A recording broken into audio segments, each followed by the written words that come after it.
ગુજરાતના શહેનશાહ અમિત શાહ ગુજરાત મુલાકાતે છે ત્યારે ગુજરાતમાં અમિત શાહનું ભવ્ય સ્વાગત કરવામાં આવ્યું હતું તો અહીં અમિત શાહે હજારોની જનમેદનીને સંબોધન કર્યું હતું।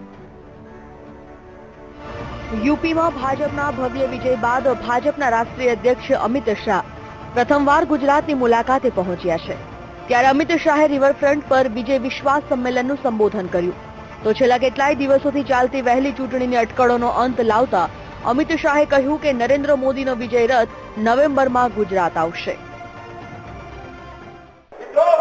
નરેન્દ્રભાઈના નેતૃત્વમાં ચાલતો ભારતીય જનતા પાર્ટીનો વિજય રથ ફરતા ફરતા ફરતા નવેમ્બરમાં ગુજરાતમાં આવવાનો।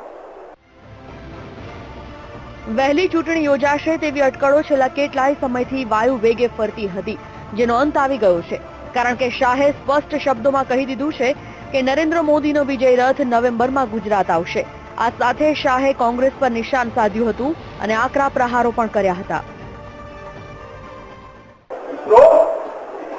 સૂત્રો લગાવે છે કે કોંગ્રેસ આવે છે, કોંગ્રેસ આવે છે, કોંગ્રેસ આવે છે, દેશની જનતા કહે છે કોંગ્રેસ જાય છે, કોંગ્રેસ જાય છે, કોંગ્રેસ જાય છે, કોંગ્રેસ। મને તો સમજ જ નથી પડતી ત્યાંથી એમને એવું લાગે છે કે કોંગ્રેસ આવે છે।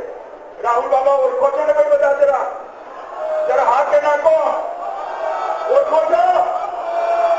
એક જગ્યાએ ભાષણ કરતા હતા કે નરેન્દ્રભાઈ તમે આયા એ પહેલા પણ કાશ્મીરમાં ગોળીબાર થતો હતો, ગોળીબારી થતી હતી અને આજે પણ થાય છે, શું ફરક પડી ગયો?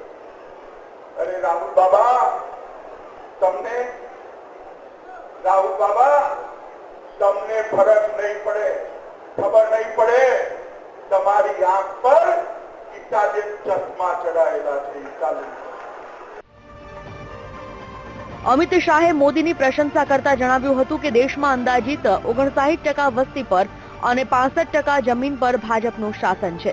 સાથે જ કહ્યું કે આઝાદી પછી વડાપ્રધાન મોદી દેશના સૌથી લોકપ્રિય નેતા છે।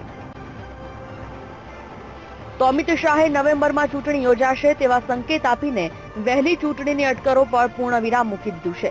મહત્વનું છે કે 30મી તારીખે અમિત શાહ વિધાનસભા સત્રમાં હાજરી આપશે અને ત્યારબાદ ભાજપ કાર્યાલય કમલમ ખાતે ભાજપના નેતાઓ સાથે બેઠક કરશે। Bureau report, VTV news.